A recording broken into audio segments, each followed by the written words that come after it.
How's it going? Today I'll be showing you how to replace the engine air filter on a Toyota Sienna. All you're going to need is a new air filter, link down below for the specific one that I'm using. Doesn't require any tools whatsoever, very straightforward. Let's get into it.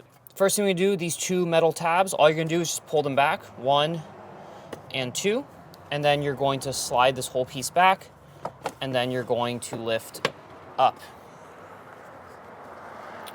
Okay, so here we have the old filter, and we're just going to go ahead and lift it out. As you can see here, it's quite dirty, so it's time for a new one. So go ahead, toss that.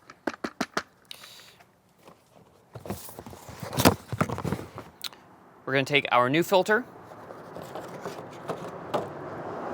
and this sort of rubber gasket, that is going to be on the top right here, like so. So the rubber should be facing the top, okay, and then the filter part should fit into here. To make sure it's all nice and seated. Then take a look inside your air box. If there's any leaves or anything else that might be clogging up the filter, go ahead and remove that. This seems to be pretty clean, so, oh, maybe a couple leaves. So let me go ahead and just get these guys out. 1, 2. Okay, so all the leaves are out. Go ahead and slide in your filter, like so. Then you're gonna push back up, and then you're going to just close these clips, 1 and 2. And job done.